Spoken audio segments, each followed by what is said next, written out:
Today, I wish to make a comment, and really I want to stress that to win over Kenyans in the fight against COVID-19, the government should not use brutal force.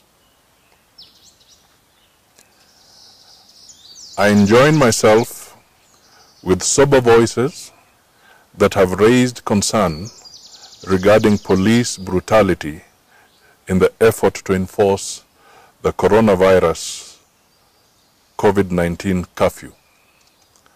As part of these measures set to defeat the pandemic in the country, President Uhuru Kenyatta announced a curfew that will go indefinitely starting from 7 p.m. to 5 a.m. every day starting from 27th of March. Although he did not state so expressly, this curfew effectively brings Kenya under a state of emergency as contemplated in Articles 58 and 132 of the Constitution of Kenya 2010. Going forward, it will be necessary to ensure that the constitutional requirements stipulated in these articles of the supreme law of the land are adhered to. While we understand the extraordinary circumstances that have called for this extraordinary intervention, it is not possible for me to appreciate the sadistic brutality that has been part of the implementation of the curfew. The police have gone about it in a manner that is extremely inconsiderate and inhuman. They gave the impression that they are dealing with a hostile population that must be cowed in through brutal force. It is useful to remind the government that it is not at war with the citizens. Clearly, there is a yawning gap between policy formulation and policy implementation.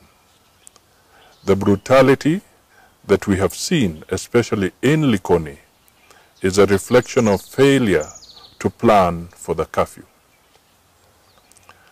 Curfews are not just imposed and implemented unless you are dealing with a hostile population in a sudden and violently disruptive situation. Curfews must be methodically planned for and all contingent considerations thought through and mitigated. In this case, there is a clear failure on the part of the government. As citizens, we call upon them to get back to the drawing boards. While some services have been classified as essential, it is embarrassing that those who provide those services have been caught up in this crass brutality. The Likoni incident did not, for example, show any mechanisms to identify health workers reporting to duty or going home after duty. It did not identify or spare journalists at work, or security guards reporting for work or going back home after work. Everything else notwithstanding, the government must admit failure in this regard and apologize to Kenyans. Elsewhere, the government must recognize that people need basics.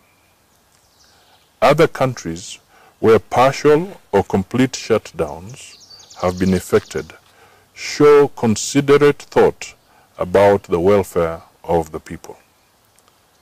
Avenues exist for those who want to go to hospital or to pharmacies to buy medicines.